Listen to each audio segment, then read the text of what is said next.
morning everybody. Welcome to third video on electric current.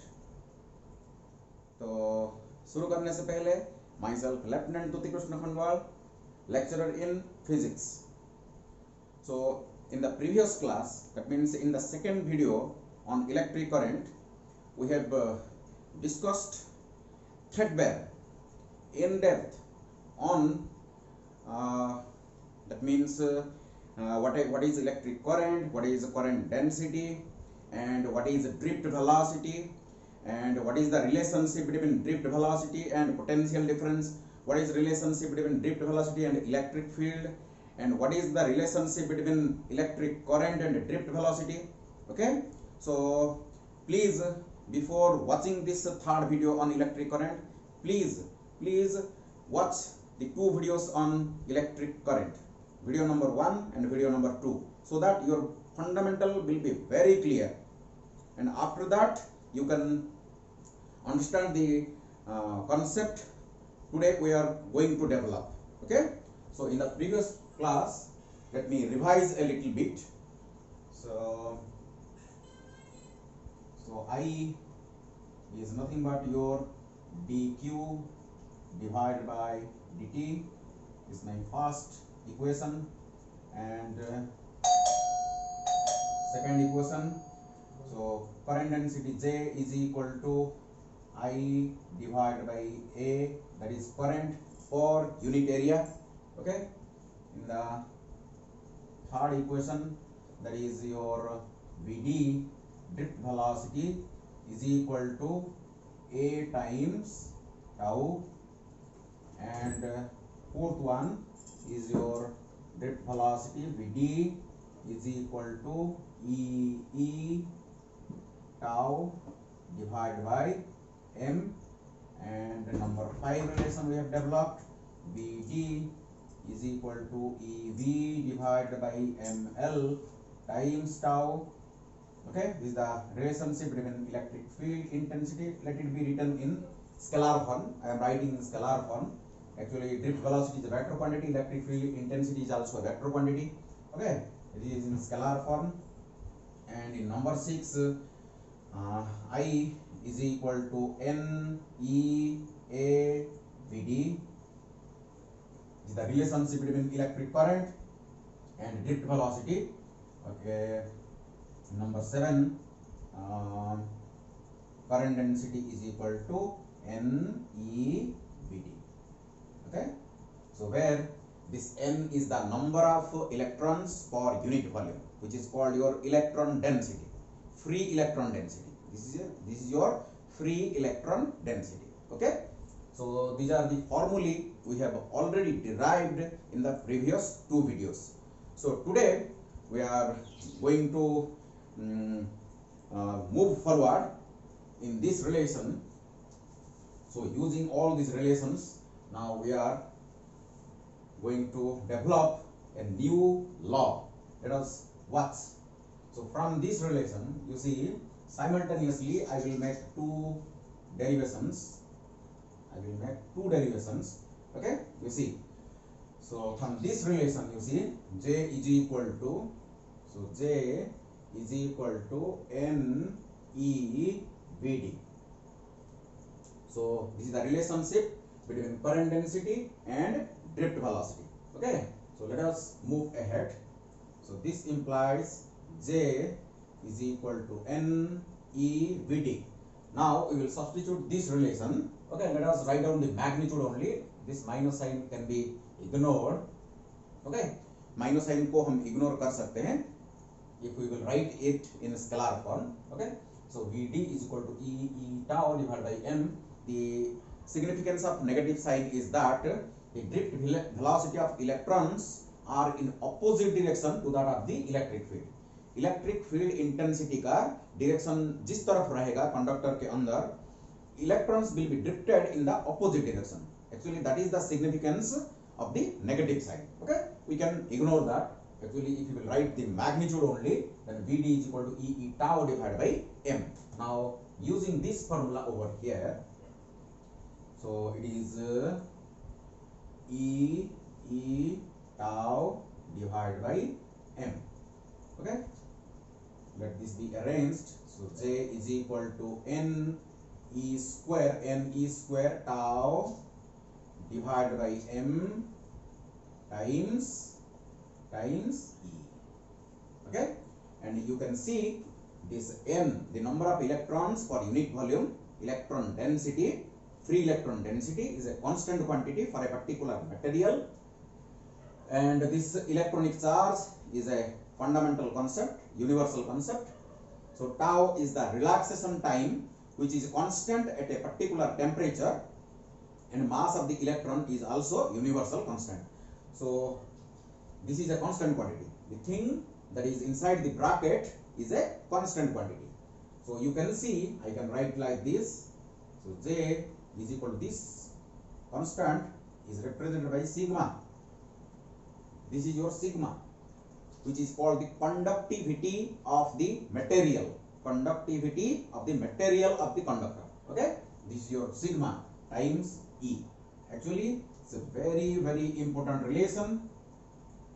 So from this you can say this implies J is directly proportional to E. So okay, so it's a vector quantity. So electric field intensity जितना ज्यादा होगा, current density भी उतना ज्यादा होगा, directly proportional. Okay, and this constant sigma, where इस vector को ignore कर सकते हम, where this sigma is called conductivity, which is nothing but n e square tau divided by m at a constant temperature. If temperature of a conductor is temperature of any material is a constant quantity, then this n is constant, e is constant, the relaxation time will be constant, okay, and m is constant. So this is a constant quantity at a particular temperature. If temperature changes, this sigma changes. This sigma depends upon the temperature of the material, because this relaxation time tau depends upon the temperature of the material. Okay, if temperature of a particular material is constant quantity, then for that temperature this sigma is a constant quantity, which is called the conductivity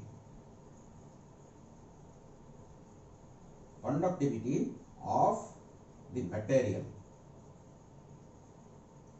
and its reciprocal 1 by sigma is called rho is equal to its reciprocal. That means it is m divided by n e square tau. It's reciprocal. See, 1 divided by sigma, it's reciprocal. That means it is m divided by n e square tau is called your resistivity. Is called resistivity of the material. Clear all of you? So reciprocal of conductivity is called resistivity. जो formula हमको मिल रहे हैं इसको हम इधर collect करेंगे. So 8 number में हम लिखेंगे J is equal to sigma times E. J is equal to sigma E. It can be written vectorially also. Okay, it can be also written vectorially. So J is equal to sigma E. So और भी देखो यहाँ एक number 9 में हम लिख सकते हैं sigma is equal to n e square tau divided by m, and its reciprocal 1 by, that means rho is equal to 1 by sigma is your m divided by n e square tau.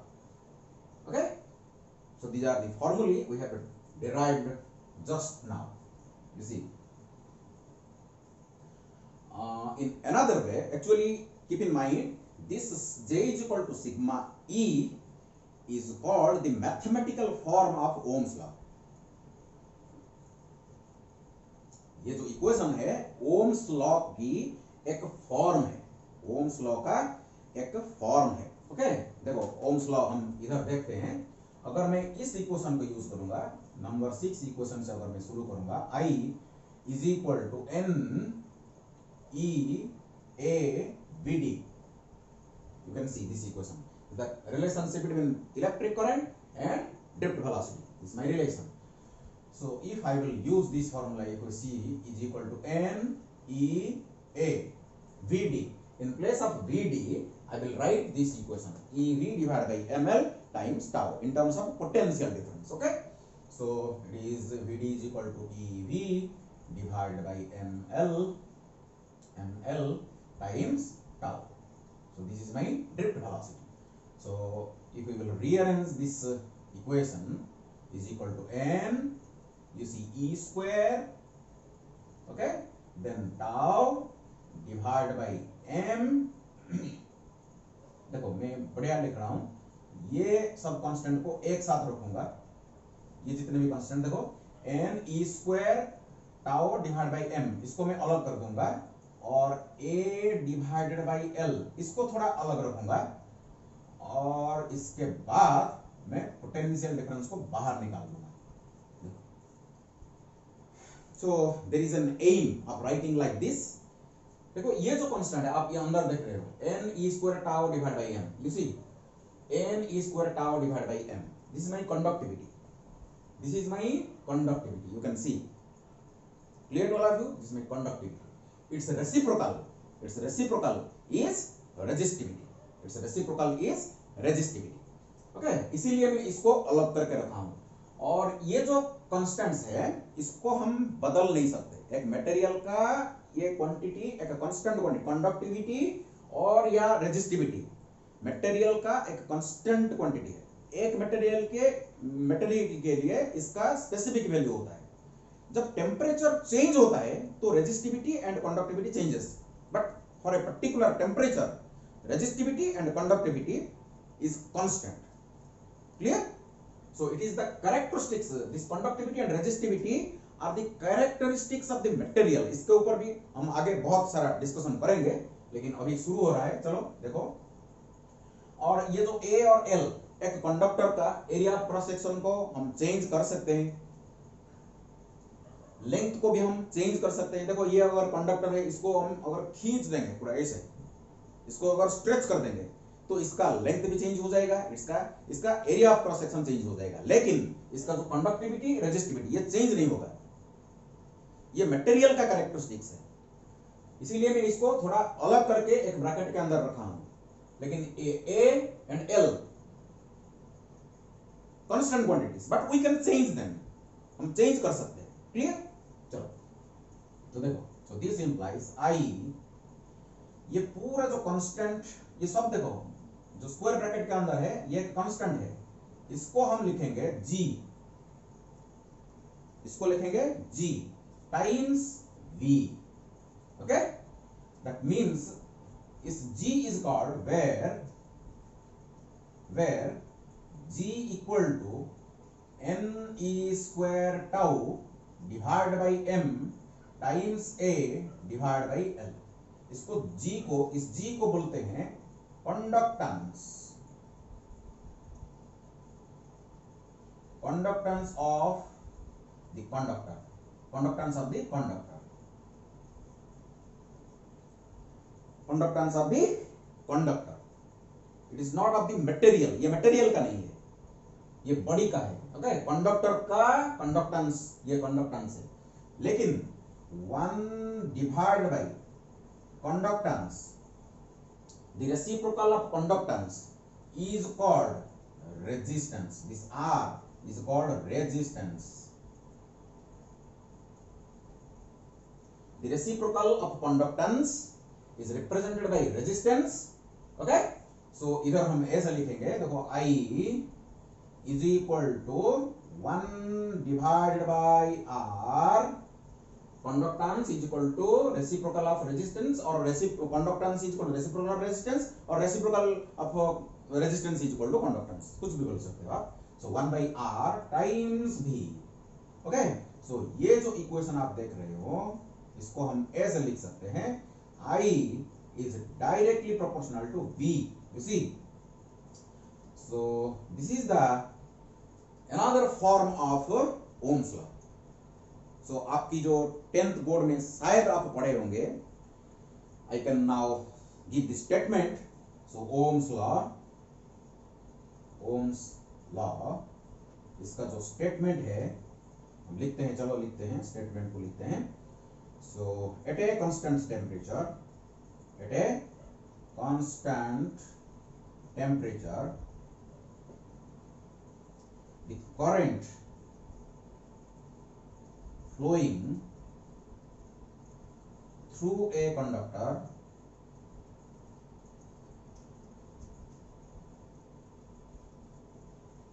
is directly proportional to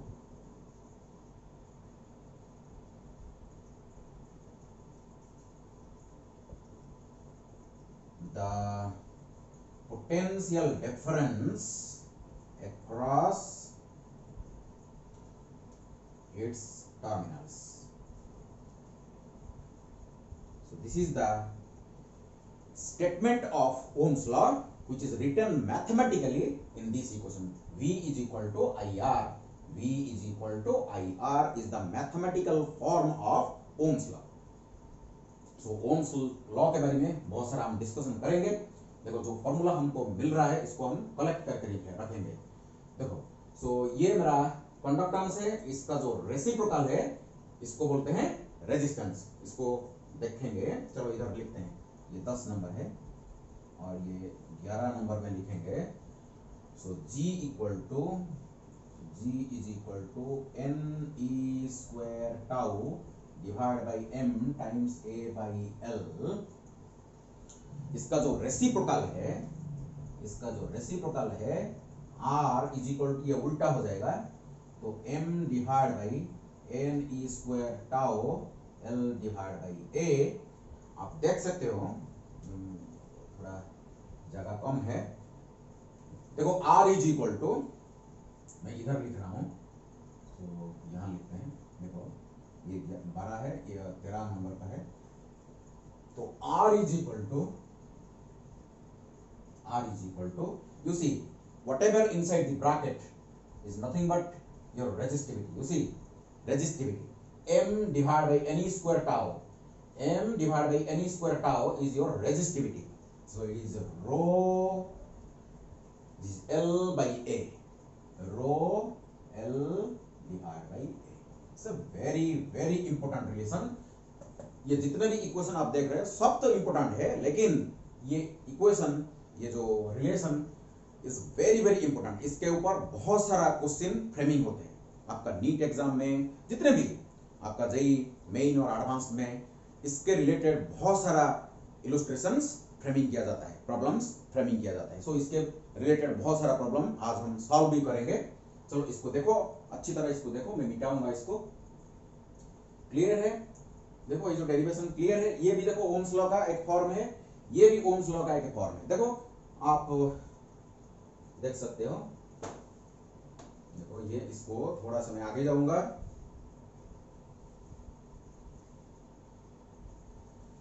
देखो यहां से मैं ऐसे कैसे पहुंच जाऊंगा, ये पूरा इंटर रिलेटेड है। दिख रहे हैं पूरा अलग, लेकिन ये एक इक्वेशन है। यहां से यहां तक मैं पहुंच सकता हूं, यहां से यहां तक भी मैं पहुंच सकता हूं। देखो J इज इक्वल टू क्या है, देखो आगे बढ़ो। तो J is equal to current per unit area. Sorry, so J is equal to current per unit area, and this is rho, this sigma is nothing but your 1 by rho. Sigma is 1 by rho, so sigma is equal to 1 by rho, reciprocal of resistivity, and E is equal to V divided by L. V is the potential difference between the terminals of the conductor, and L is the length of the conductor. So E is equal to V divided by L. Electric field along any direction is equal to negative of potential gradient. This is my potential gradient, V divided by L. I have ignored the negative side. Okay, just written the magnitude part. So इसको थोड़ा सा सजा देने से यह आ जाएगा। देखो, so this implies I is equal to, इसको उधर लेते हैं।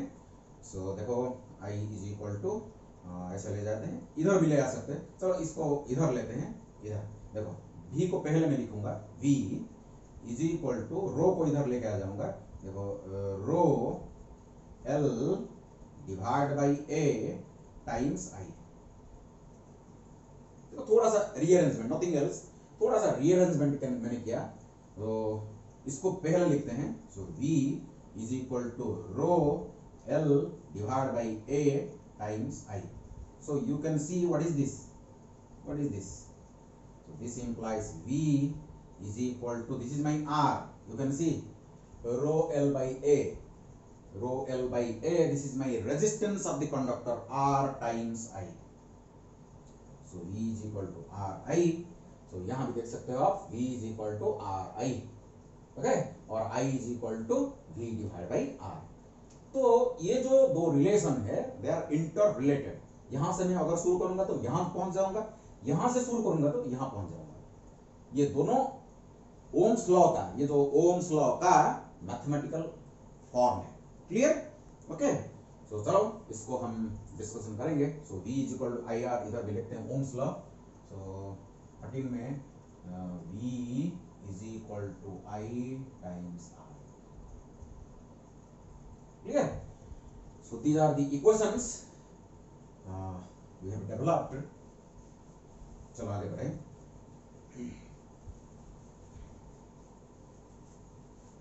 ओम्स लॉ जो इसके ऊपर हम डिस्कशन करेंगे. ओम्स लॉ क्या बोलता है? देखो ओम्स लॉ क्या बोल रहा है.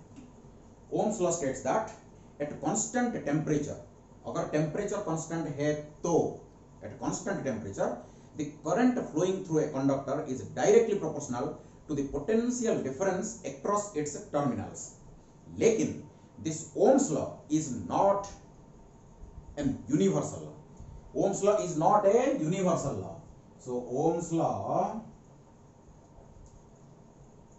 is not universal. Keep in mind, it is not universal. It is not universal.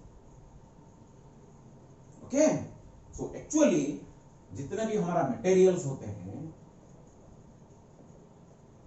जितने भी मटेरियल्स हमारा है, इसको हम दो कैटेगरी में डिवाइड कर सकते हैं. दो कैटेगरी में हम डिवाइड कर सकते हैं. कुछ होते हैं ohmic conductor, ohmic conductors. The conductors which obey Ohm's law, the conductors which obey Ohm's law are called ohmic conductors, और इसको लीनियर कंडक्टर्स भी बोलते हैं. Linear conductors. Okay. That means you can see अगर मैं एक ग्राफ प्लॉट करूंगा, देखो V is equal to IR, that means I is directly proportional to V.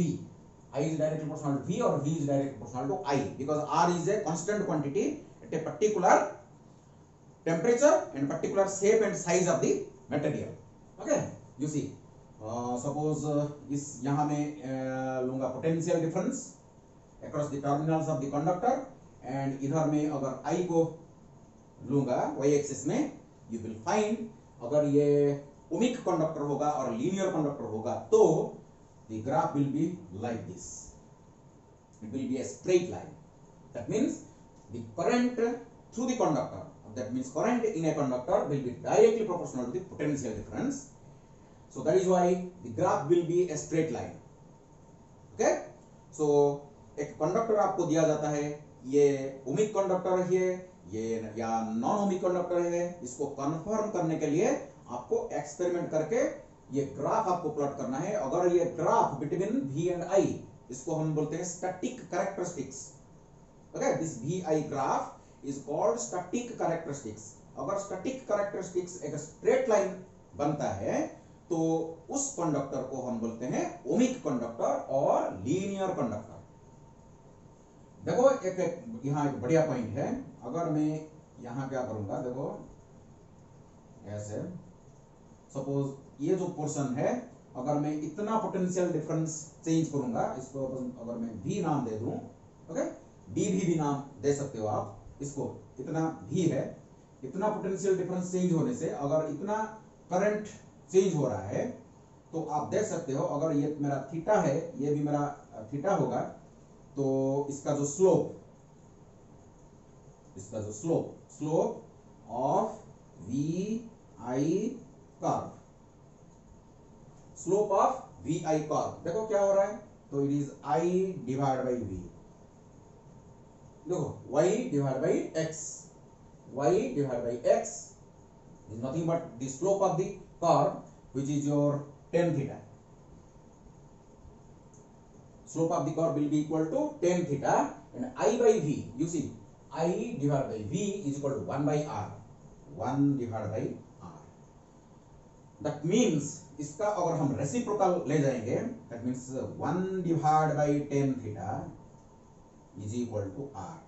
So the reciprocal of slope, the reciprocal of the slope of vi graph or static characteristics gives us the resistance of a conductor. Okay, so conductor का अगर आपको resistance चाहिए तो आप ये graph plot करके इस graph का जितना स्लोप आएगा इसका अगर रेसिप्रोकल ले जाओगे तो आपको रेजिस्टेंस मिल जाएगा। और डायरेक्टली देखो भी हम ऐसे कर सकते हैं, अगर हम ऐसे ग्राफ प्लॉट करेंगे, अगर इस साइड हम पोटेंशियल डिफरेंस ना लेके अगर यहां हम करंट ले जाएंगे, एक्स एक्सिस में अगर हम करंट लेंगे, वाई एक्सिस में अगर हम पोटेंशियल डिफरेंस लेंगे, ये जो ग्राफ हमको मिलेगा, ये ग्राफ का डायरेक्टली अगर आप स्लोप ले जाओगे, अगर ये थीटा है, ये भी अगर थीटा है, तो देखो यहां slope is equal to tan theta is equal to directly आपको यहां रेजिस्टेंस मिल जाएगा। देखो ये आएगा आपका v, ये आएगा आपका i, so v divide by i, v divide by i is equal to directly आपको रेजिस्टेंस मिल जाएगा। अगर x एक्सिस में आप करंट ले जाओगे एंड y एक्सिस में अगर पोटेंशियल डिफरेंस लोगे, ये तो स्टैटिक कैरेक्टरिस्टिक्स, इसका स्लोप डायरेक्टली रेजिस्टेंस दे देता है। लेकिन अगर x एक्सिस में पोटेंशियल डिफरेंस लोगे, y एक्सिस में करंट लोगे, इस स्लोप का रेसिप्रोकल लेना पड़ेगा रेजिस्टेंस के लिए। Clear to all of you? चलो, तो ये हमारा ओमिक कंडक्टर है। जितने भी हमारा एग्जांपल्स क्या है, एग्जांपल्स जितना भी हमारा मेटालिक कंडक्टर्स है, so all metallic conductors are the best examples of your ohmic conductors. Copper, silver, iron, brass, lead, ये सब हमारा metallic conductors, those who obey Ohm's law. Ohm's law को ये मानते हैं। क्लियर? लेकिन कुछ मटेरियल्स हैं जो कि ओम्स लॉ को फॉलो नहीं करते, ओम्स लॉ को ओबे नहीं करते। That means the VI characteristics or the static characteristics for those materials will not be a straight line. Straight line नहीं बनेगा। तो कैसे एग्जांपल मैं दे रहा हूं आपको, इसको बोलते हैं non ohmic conductors, non ohmic conductors. Okay, so for example आप ये एग्जांपल ले सकते हैं। देखो ये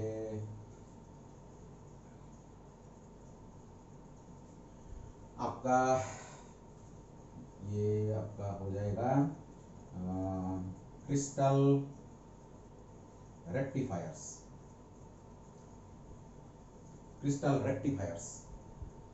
हमारा जो रेक्टिफायर्स है, crystal rectifiers, they do not obey Ohm's law. So crystal rectifiers are non ohmic conductors, best example. Okay, और भी जितने भी हमारा वैक्यूम ट्यूब्स है, vacuum tubes, triode for example, triode, इसका ग्राफ ऐसे बनेगा, ऐसे, इसका suppose V, this is I, this is V, this is I. You can see it is purely non-linear. So these non-ohmic conductors are also called non-linear conductors. Are called non-linear conductors. Clear to all of you? So ये ohmic conductors है, ये non-ohmic conductors है। और भी बहुत सारा examples है जो कि ओम्स लॉ को फॉलो नहीं करते, ओम्स लॉ को मानते नहीं, ओबे नहीं करते। So these are called non-ohmic or non-linear conductors. चलो थोड़ा आगे बढ़ते हैं। Clear? Ohm's law is not universal. Ohm's law is not universal. That means it is not obeyed by all the conductors. जितने भी हमारा कंडक्टर्स है, सब कंडक्टर्स ये लॉ को मानते नहीं। ओके, सो चलो हम ये रेजिस्टेंस के बारे में थोड़ा सा डिस्कशन करेंगे। सो रेजिस्टेंस, देखो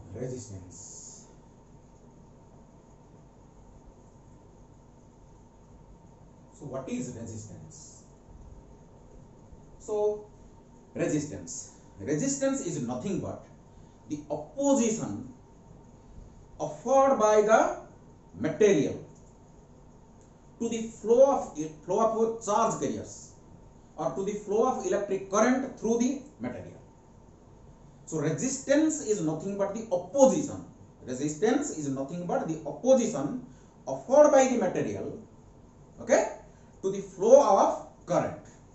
And this resistance is generally determined in different ways, but one of them is just by the ratio of potential difference to the current. Clear? Suppose इसका जो सिंबलिक रिप्रेजेंटेशन एक कंडक्टर का कोई भी material का resistance होता है, and इसको सिंबलिकली हम ऐसे दिखाते हैं. This is the symbolic representation of a resistor. इसको रेजिस्टर बोलते हैं. इसका जो अपोजिशन, इसका जो amount of opposition to the flow of current को हम रेजिस्टेंस बोलते हैं. इसको रेजिस्टर बोलते हैं, इसका रेजिस्टेंस को रेजिस्टेंस बोलते हैं, इसका जो अपोजिशन को रेजिस्टेंस बोलते हैं. And if it is connected to a battery, okay, of potential difference suppose V and its resistance is suppose R and current flowing through the resistor is suppose I, then you can use this formula to find out the resistance of the conductor. Okay, इधर क्या करेंगे, ये जो circuit है, ये circuit में एक ammeter लगा देंगे, एक एमीटर को लगा देंगे, और यहाँ एक पोटेंशियल डिफरेंस नापने के लिए एक वोल्ट मीटर लगा देंगे. तो वोल्ट मीटर से हमको पोटेंशियल डिफरेंस पता चल जाएगा एंड एमीटर से करंट पता चल जाएगा. सो V डिवाइड बाई I, ये जो रेशियो आएगा ये रेजिस्टर का रेजिस्टेंस होगा. Clear all of you? चलो, तो इस रेजिस्टेंस को, इसके ऊपर कुछ पॉइंट्स हम नोट करते हैं. एक्चुअली आप सोच रहे होंगे, ये जो अपोजिशन जब करंट फ्लो करता है, flow of current is nothing but flow of charge carriers. And in case of metallic conductors we have already discussed, the charge carriers are electrons, free electrons. So free electrons are the charge carriers in case of metallic conductors. And when a potential difference is applied across the terminals of a metallic conductors, the free electrons rush from the lower potential towards the higher potential with the drift velocity, which is of the order of 10 to the power minus 4 meter per second, which is very small. Although drift velocity is very small, but the flow of electrical energy is equal to the velocity of light. So energy, जो electrical energy travel करता है with the velocity of light, लेकिन जो electron का drift velocity है which is of the order of 10 to the minus 4 metre per second, which is extremely small. इसके related मैं बहुत सारा प्रॉब्लम सॉल्व किया हूं मेरा इलेक्ट्रिक करंट सेकंड वीडियो में, इसको प्लीज देखना. अच्छा, तो ये जो रेजिस्टेंस कहां से आता है?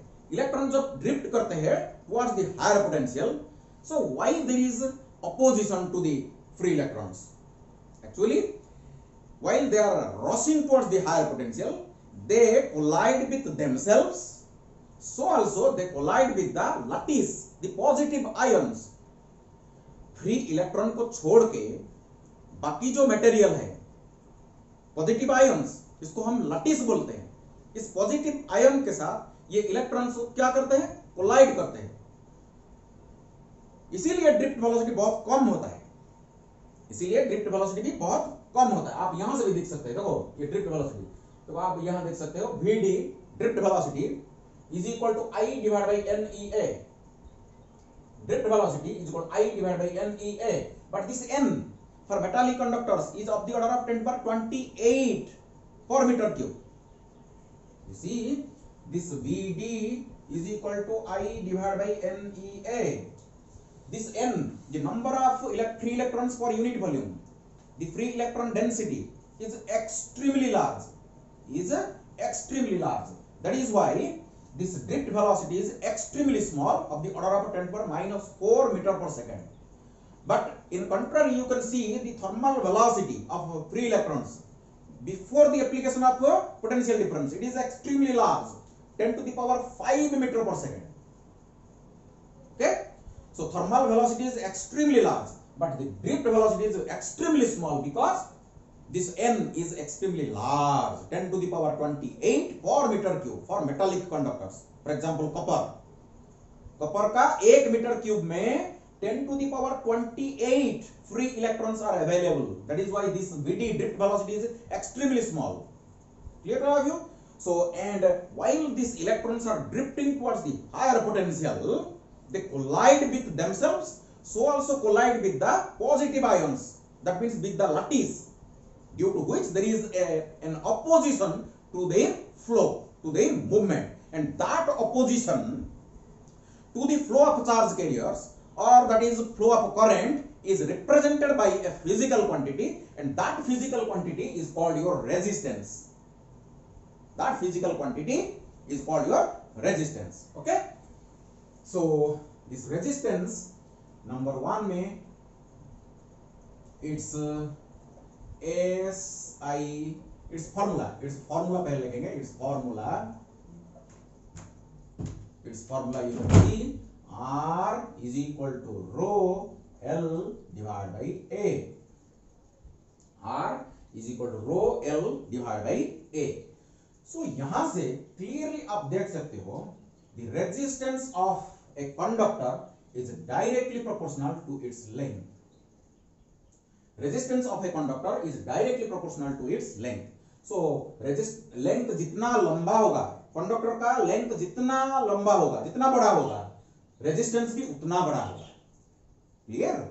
तो देखो, एंड नंबर 2 में आप देख सकते हो R is inversely proportional to the area of cross section of the conductor. Conductor का, ये जो कंडक्टर का जो एरिया ऑफ क्रॉस सेक्शन जितना ज्यादा होगा, रेजिस्टेंस उतना कम होगा. Inversely proportional to the area of cross section. So combining these two relationships, we can write R is equal to rho L by A. So also this R is directly proportional to resistivity. माने material का resistivity भी जितना ज्यादा होगा, इसका resistance भी उतना ज्यादा होगा. क्लियर? बहुत सारा डिस्कशन होगा, आगे देखते जाओ. तो यहां से आप देखो R is equal to R is directly proportional to, for a particular material, I can write over here, if I will particularize for a particular material,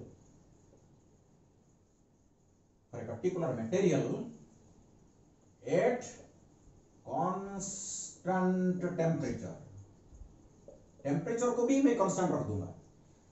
constant temperature में एक पर्टिकुलर मटेरियल का जो रेजिस्टेंस R, एक particular material हो गया तो देखो रो भी कांस्टेंट हो गया, टेम्परेचर कांस्टेंट हो गया तो टेम्परेचर कांस्टेंट हो गया, और पर्टिकुलर मटेरियल हो गया तो रो कांस्टेंट हो जाएगा. सो ये दो पॉइंट से पता चल रहा है कि rho is equal to constant. तो रो अगर कांस्टेंट है, it is directly proportional to L divide by A. R is directly proportional to L divide by A. Okay, so देखो यहां एक पॉइंट हम नोट करेंगे. देखो एक इंपॉर्टेंट पॉइंट नोट करेंगे. देखो ऑन स्ट्रेचिंग,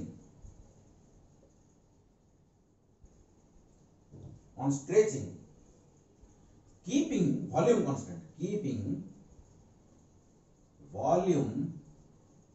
constant, कोई भी एक कंडक्टर ले जाएंगे, इसको हम स्ट्रेच करेंगे. सपोज ये मेरा कंडक्टर है, देखो ये मेरा कंडक्टर है, इसका लेंथ सपोज L, इसका लेंथ L है, इसका area of cross section suppose A है. इसको हम स्ट्रेच करेंगे, वॉल्यूम को कांस्टेंट रखेंगे. अगर वॉल्यूम को कांस्टेंट रखते हुए इसको अगर स्ट्रेच कर देंगे तो ये लंबा हो जाएगा. देखो, सो इसका न्यू लेंथ जो बनेगा ये L प्राइम हो जाएगा. न्यू एरिया जो बनेगा इसको S लेते हैं, चलो इसको AS लेते हैं, एरिया को AS लेते हैं, सो S प्राइम बन जाएगा. तो definitely you can say the mass of the material is constant, अगर मैं इसको स्ट्रेच कर दूंगा तो मास तो उतना ही रहेगा ना, एरिया चेंज होगा, लेंथ चेंज होगा, लेकिन मास कांस्टेंट रहेगा। तो अगर मास कांस्टेंट होगा तो वॉल्यूम भी कांस्टेंट होगा, क्योंकि डेंसिटी नहीं चेंज होगा, density of the material will remain constant. So V is equal to V prime, this implies S into L, you see S into L is equal to S prime into L prime। so ये relation को हम use करेंगे। so आप देखो, on stretching keeping the volume constant, so R is directly proportional to L divided by A। अगर मैं क्या करूंगा, ऊपर एक L मल्टीप्लाई कर दूंगा, नीचे भी एक L मल्टीप्लाई कर दूंगा, क्लियर। तो ऊपर देखो हो जाएगा, क्या हो जाएगा, देखो R is directly proportional to L square divided by A into L। देखो इसको हम एरिया को S, चलो ये इसको A लेते हैं, चलो कोई बात नहीं, इसको A ले जाएंगे, इधर A लिया है ना, इसीलिए इसको A प्राइम ले जाते हैं, इसको A लेते, कोई प्रॉब्लम नहीं, थोड़ा सा कंफ्यूजन होगा इसीलिए मैंने चेंज किया था, कोई बात नहीं। सो देखो L स्क्वायर और नीचे area multiplied by L, area multiplied by L क्या बन जाएगा, वॉल्यूम बन जाएगा। लेकिन हमारा वॉल्यूम क्या है, constant. Keeping volume constant we have stretched the conductor, conductor को हम स्ट्रेच किया वॉल्यूम को कांस्टेंट रखते हुए। तो अगर वॉल्यूम कांस्टेंट है तो this implies R is directly proportional to L square.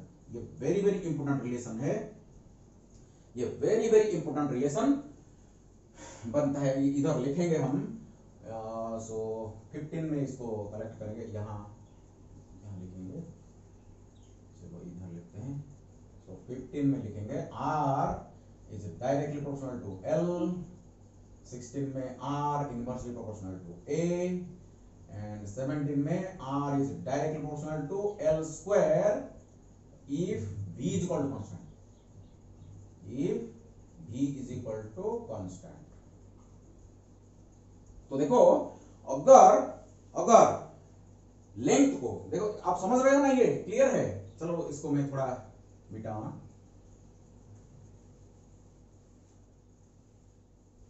तो देखो ये वेरी वेरी इंपॉर्टेंट रिलेशन है, R is direct proportional to, देखो यहां R is direct proportional to L।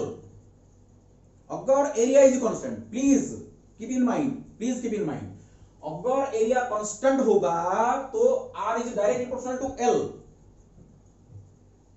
लेकिन वॉल्यूम अगर कांस्टेंट होगा तो R is directly proportional to L square. So problem को आपको अच्छी तरह देखना है, क्या पूछ रहा है, क्या दिया है और क्या पूछ रहा है, what is given and what is asked, you have to understand the question। okay, if area is constant, area is kept constant and its length is increased, keeping area constant, its length is increased, then R is directly proportional to L। if stretched with keeping volume constant, if the conductor is stretched such that its volume remains constant, then R is directly proportional to L square। please keep in mind। so this is the difference। so अगर length को मैं n times बढ़ा दूंगा, that means if conductor is stretched n times, पहले L length था, मैं ऐसे इसको स्ट्रेच किया, इसका लेंथ n टाइम्स बढ़ गया, दैट मींस NL टाइम्स हो गया। ओके, लेंथ L था, मैं इसको स्ट्रेच कर दिया तो इसका लेंथ NL हो गया। तो कितने टाइम बढ़ा, लेंथ n टाइम बढ़ गया, that means the length is increased n times.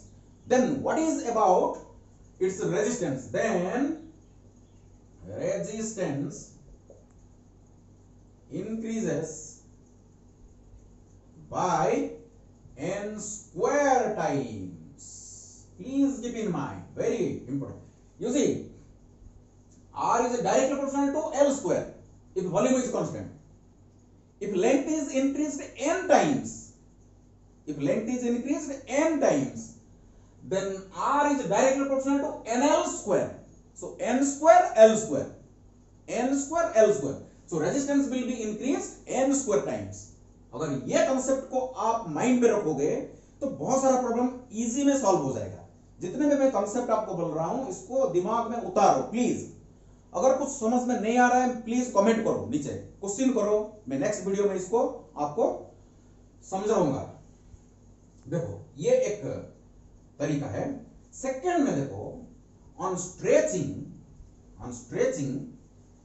In this case, a case में I have increased the length, अभी मैं क्या करूंगा, देखो सेकेंड पॉइंट में on stretching the area is changed, area of cross section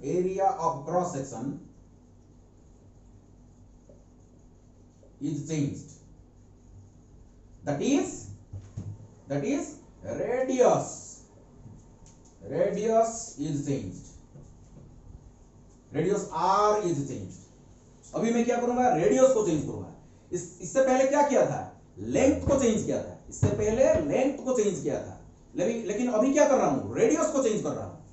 अगर रेडियस को change करूंगा तो रेजिस्टेंस में क्या होगा, क्या फर्क पड़ेगा, देखो आप R is directly proportional to L divided by A, ये तो हमको मालूम है, R is directly proportional to L divided by A। अगर टेम्परेचर एंड मटेरियल कांस्टेंट है तो सो यहां पे क्या करूंगा, A ऊपर मल्टीप्लाई करूंगा, A नीचे मल्टीप्लाई करूंगा।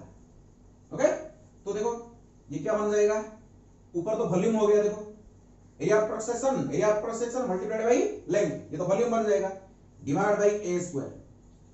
सो आप इधर लिख सकते हैं, हम ऐसे लिख सकते हैं, देखो it is directly proportional to, that means it is directly proportional to V divide by pi r square, A is equal to pi r square का whole square for circular cross section. I am just telling you for circular cross section, एक conductor का ये देखो, ये मेरा conductor है, ये cylindrical conductor है, इसका जो cross section circular cross section होगा, तो सर्कुलर क्रॉस सेक्शन के लिए area is equal to pi r square होगा, एरिया का स्क्वायर, तो पाई आर स्क्वायर का स्क्वायर, तो देखो क्या हो जाएगा, देखो तो R is directly proportional to, ये तो ऊपर V हो गया, that means it is inversely proportional to, देखो R4, is very important relation, very important relation. देखो so R is inverse proportional to R4, R is inverse proportional to A square, ऐसे लिख सकते, देखो 18 में लिख सकते हैं R is inversely proportional to A square if V is equal to constant। okay, 19 में लिख सकते हैं R is inversely proportional to R4 if volume is equal to constant। ये सब रिलेशनशिप को आपको याद रखना पड़ेगा। तो देखो बहुत बढ़िया पॉइंट यहां से निकलता है, अगर रेडियस को मैं n टाइम्स डिक्रीज करूंगा, बताओ इफ रेडियस, देखो मेरा इंपॉर्टेंट पॉइंट, ये एक इंपॉर्टेंट पॉइंट था, सेकंड इंपॉर्टेंट पॉइंट मेरा, if radius r is decreased n times, if radius r is decreased n times, then R देखो डिक्रीज होगा, तो रेडियस क्या होगा, इंक्रीज होगा, तो then R increases n fourth times। देखो वेरी इंपॉर्टेंट, R अगर n टाइम्स इंक्रीज होगा, R अगर n टाइम्स डिक्रीज होगा, R अगर डिक्रीज होगा तो रेजिस्टेंस इंक्रीज होगा, एंड वाइस वर्सा,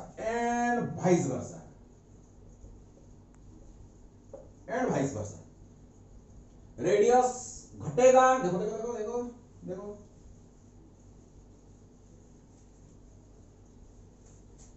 रेडियस अगर कम होगा तो रेजिस्टेंस बढ़ेगा, कितना बढ़ेगा, n4 टाइम्स बढ़ेगा, ये n टाइम्स बढ़ेगा, ये n टाइम्स अगर बढ़ेगा तो ये n टाइम घटेगा, देखो ये n टाइम्स डिक्रीज होगा, दैट ये सी n टाइम्स अगर डिक्रीज होगा तो ये n4 टाइम इंक्रीज होगा। दैट मींस देखो रेडियस को अगर हम 2 गुना कम कर देंगे,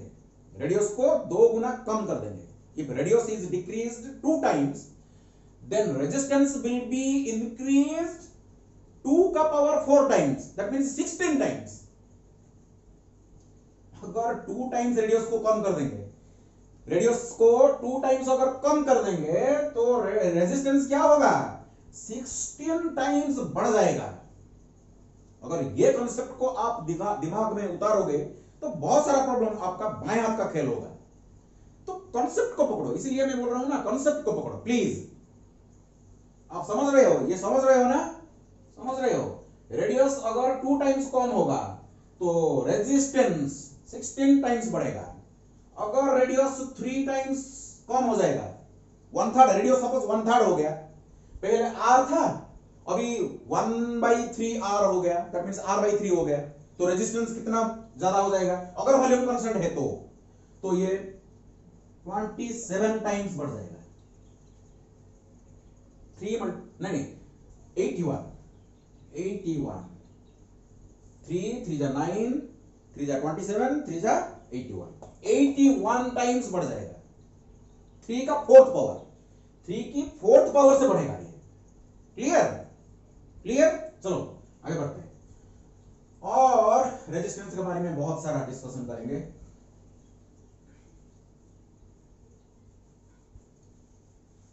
देखो इसका भी ऐसा भी क्वेश्चन आता है, if length of the conductor is changed x times, x बढ़ गया, हाँ? तो क्या होगा, आपको एक रिलेशन याद रखना पड़ेगा। वो रिलेशन होगा, देखो एक रिलेशन, बढ़िया रिलेशन है, मैं आपको दूंगा। यहां देखो एक रिलेशन है, देखो तो यहां रिलेशन लिख रहा हूं मैं, R2 divide by R1 is equal to L square 1 plus x divided by 100 का square divide by L square। ये रिलेशन भी आपको याद रखना पड़ेगा। देखो मैं क्या बता रहा हूं आपको, एक कंडक्टर का x%, x टाइम्स नहीं है, x% इंक्रीज हो गया। If the length of the conductor is changed x% अगर इंक्रीज हो गया तो ये रिलेशन आप अगर याद रखोगे, ये तो L स्क्वायर कैंसिल आउट हो जाएगा, ये L स्क्वायर तो कैंसिल आउट हो जाएगा, तो R2 divide, this is new one, this is old one, okay, is a previous value. Resistance suppose R1 था, रेजिस्टेंस R1 था, जब दैट मींस यू सी इसका लेंथ क्या था, L था, इसका लेंथ एक रॉड है जिसका लेंथ था L, इसका लेंथ का L था और L का x% इंक्रीज हो गया। देखो L था लेकिन x% लेंथ इंक्रीज हो गया। अगर x% इंक्रीज हो गया तो what about it's new resistance, तो रेजिस्टेंस तो चेंज होना है ना, रेजिस्टेंस तो चेंज होना है, तो आपको क्या करना पड़ेगा, इस रिलेशन से देखो स्क्वायर, तो ये रिलेशन आपको मिलेगा। सो ये नया, ये पुराना, तो L स्क्वायर, ये L स्क्वायर 1 प्लस x का स्क्वायर हो जाएगा, इसका स्क्वायर देख सकते हो आप, इसका स्क्वायर। देखो clear, this is mine, R1 क्या होगा, R1 इज इक्वल टू, इसको K है भागो, KL स्क्वायर लिख सकते हो ना, R is equal to KL square, पर some constant, R is equal to some constant times L square, R1। So R2 क्या होगा, new one is equal to K this L plus LX divide by 100 का square, इसका ratio ले जाओगे आपको ये मिलेगा। देखो इसका रेशियो अगर लोगे तो आपको ये मिलेगा, ये L स्क्वायर को हम कॉमन ले जाएंगे, देखो। तो ये प्रॉब्लम भी, ये फॉर्मूला भी आप याद रखोगे तो बहुत आसानी से जितने भी परसेंट इंक्रीज का रिलेटेड है जो प्रॉब्लम है आप सॉल्व कर सकते हो। ओके, इसको याद रखो प्लीज। ये L स्क्वायर तो कैंसिल आउट हो जाएगा, ये तो L स्क्वायर कैंसिल आउट हो जाएगा, बस इतना याद रखो, ये इसको याद रखो, 1 प्लस x डिवाइड बाय 100 का स्क्वायर। सो अगर ये 2% है, इसको 2% लगा दो, ये 10% है, यहां 10% लगा दो, आपका आंसर मिल गया, बस फिनिश।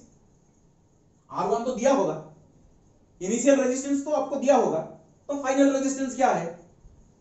अगर 5% होगा कि 10% होगा या जितना परसेंट होगा यहां डाल दो, बस इसको इधर ले जाओ, मल्टीप्लाई कर दो, आपको आंसर मिल जाएगा। प्रॉब्लम हम सॉल्व करेंगे, कोई बात नहीं, प्रॉब्लम इसके रिलेटेड हम सॉल्व करेंगे। चलो आगे बढ़ते हैं।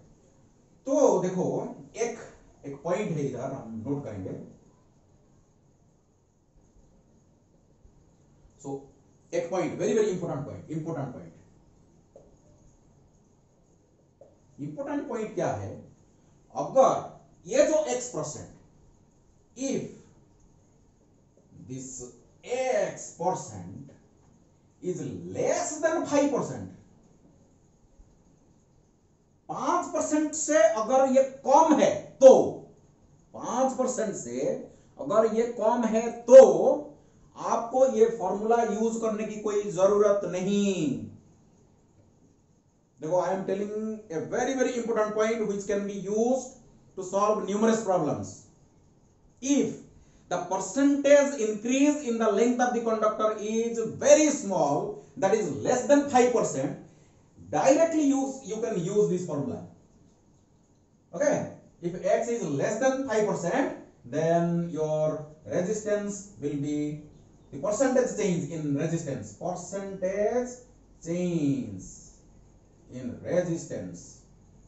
in R, percentage change in R is equal to 2x%।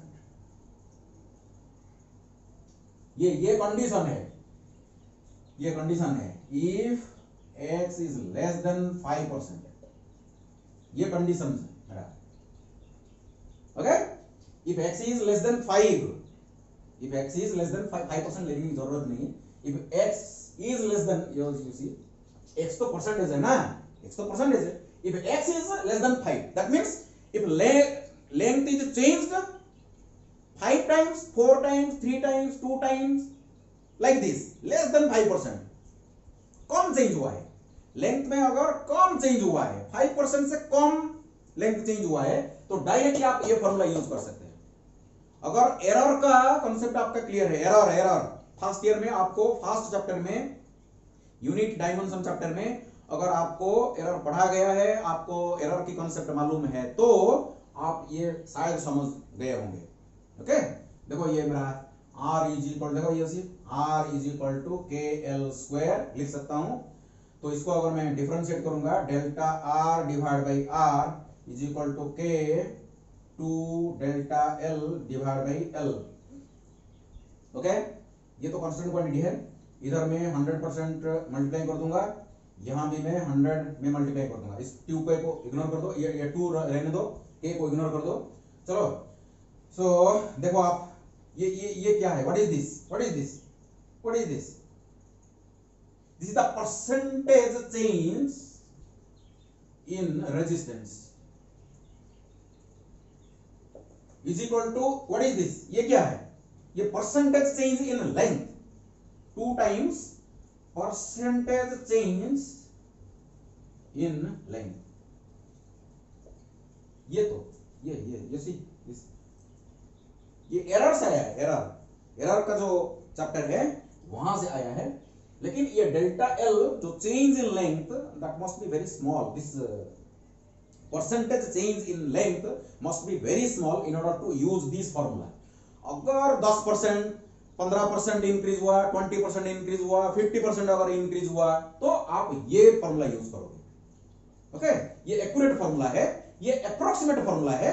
That means if length is increased very less, okay, ये फॉर्मूला हम यूज करेंगे, 21 नंबर का फॉर्मूला यूज करेंगे। क्लियर? चलो आगे बढ़ो। चलो देखो,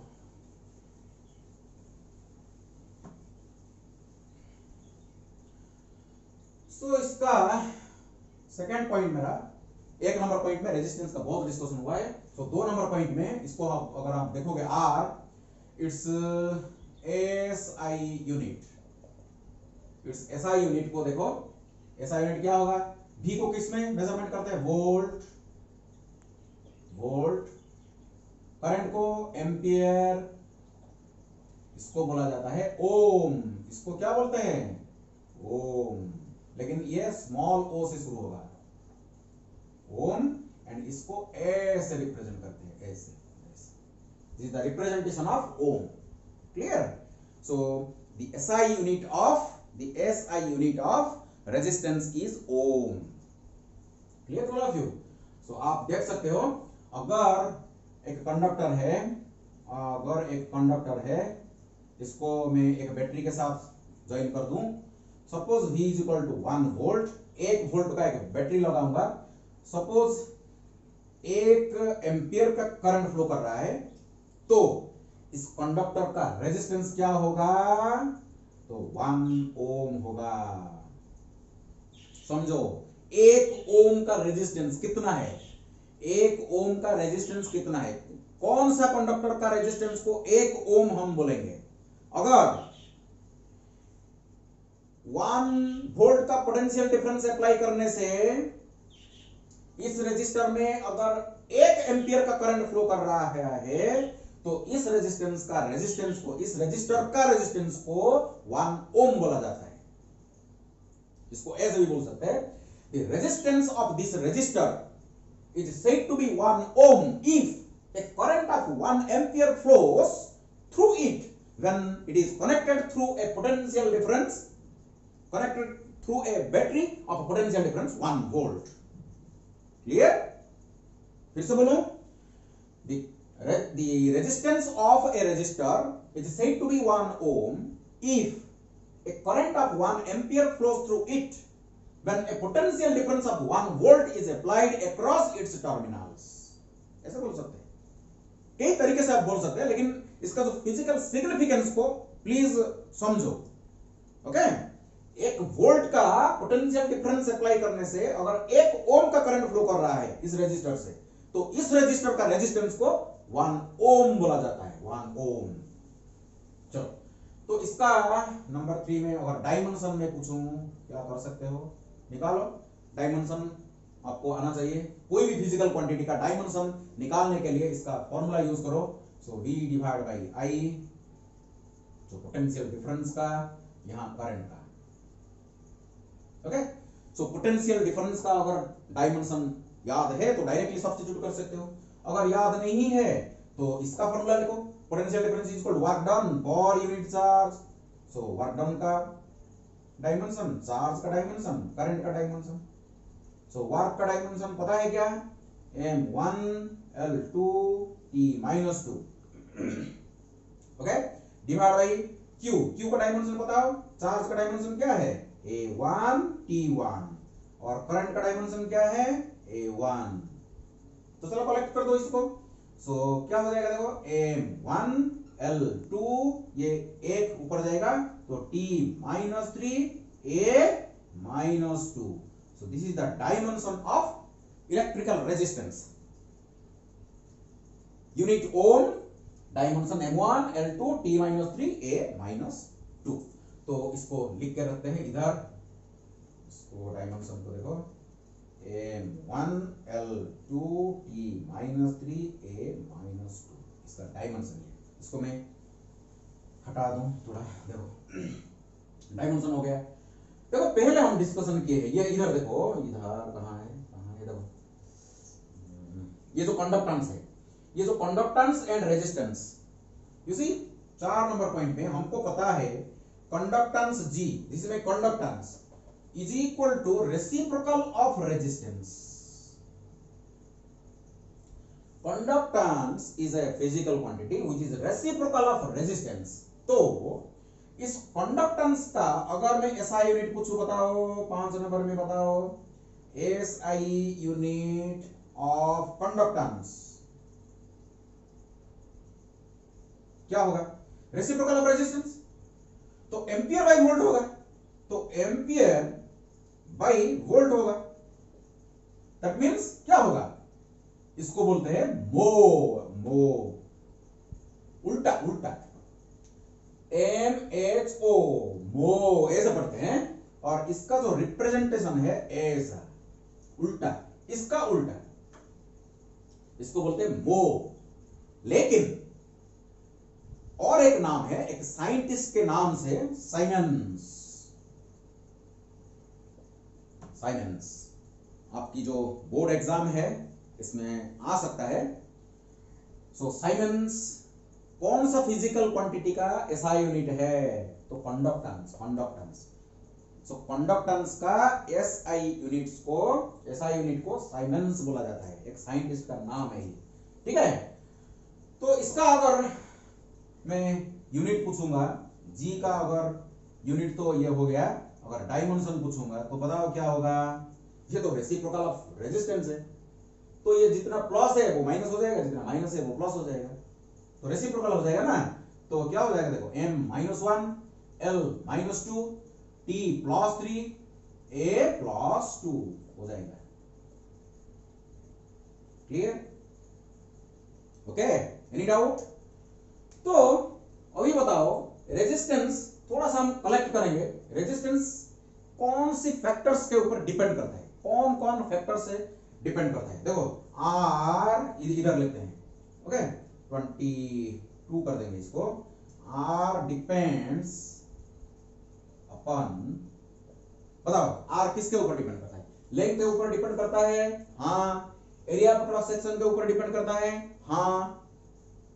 तो इन जनरल इसको जनरलाइज करके बोल सकते हैं, depends on shape and size of the body. Shape and size of the body, that means conductor. कोई भी मटेरियल, कंडक्टर हो सकता है, सेमीकंडक्टर हो सकता है, इंसुलेटर हो सकता है, सुपर कंडक्टर हो सकता है, इलेक्ट्रोलाइट हो सकता है, कुछ भी हो सकता है। कोई भी एक मटेरियल का जो रेजिस्टेंस किसके ऊपर डिपेंड करता है? शेप एंड साइज के ऊपर डिपेंड करता है, बॉडी का शेप एंड साइज के ऊपर डिपेंड करता है। एंड नंबर 2 में नेचर ऑफ द मटेरियल के ऊपर डिपेंड करता है, नेचर ऑफ द मटेरियल। क्योंकि देखो R रो के ऊपर डिपेंड करता है, रो रेजिस्टिविटी के ऊपर डिपेंड करता है, लेकिन रेजिस्टिविटी तो मटेरियल के ऊपर डिपेंड करता है, इसीलिए रेजिस्टेंस भी मटेरियल की कैरेक्टरिस्टिक्स के ऊपर डिपेंड करता है। So nature of the material के ऊपर भी डिपेंड करता है। एंड नंबर 3 में टेम्परेचर के ऊपर डिपेंड करता है। सो टेम्परेचर के ऊपर भी डिपेंड करता है resistivity. Actually this resistivity depends upon the temperature, that is why resistance also depends upon the temperature of the material. Clear? तो रेजिस्टेंस देखो, please keep in mind, resistance 3 factor के ऊपर डिपेंड करता है। एक shape and size, that means length and area of cross section, इसके ऊपर depend करता है। नंबर 2 में नेचर ऑफ द मटेरियल के ऊपर डिपेंड करता है, एंड नंबर 3 में टेम्परेचर ऑफ द मटेरियल के ऊपर डिपेंड करता है। So this is all about the discussion about your resistance. थोड़ा सा मैं देख रहा हूं वीडियो कितना लंबा हो रहा है, अगर टाइम कम है तो थोड़ा आगे पढ़ेंगे।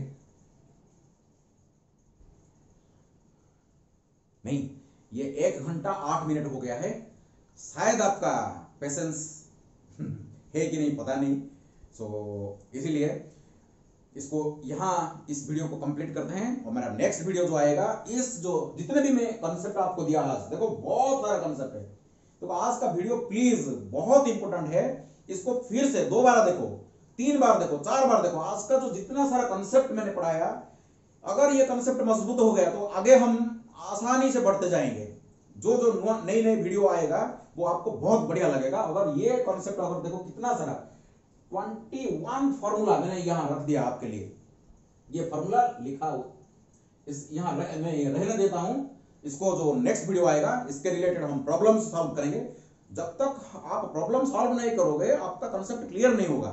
लेकिन जब भी मेरे क्लास को अटेंड कर रहे हो, आपका नोटबुक और पेन लेके बैठ जाओ, शुरू से एंड तक इसको कंसंट्रेट करके दिखो। इसलिए मैं वीडियो को छोटा कर रहा हूं, 1 घंटा करीब, तकरीबन 1 घंटा। एक साइंस स्टूडेंट का पेशेंस होना चाहिए, कंसंट्रेशन होना चाहिए, होना पड़ेगा, नहीं तो कैसे आप आगे बढ़ोगे। आपको तो डॉक्टर बनना है ना, इंजीनियर बनना है ना, कुछ तो बनना है फ्यूचर में। अगर कुछ बनना है तो कुछ सेक्रीफाइस करना पड़ेगा। क्या सेक्रीफाइस करना पड़ेगा? अब तो पढ़ाई करना पड़ेगा, हार्ड वर्क करना पड़ेगा। हार्ड वर्क का कोई विकल्प नहीं, there is no substitute of hard work.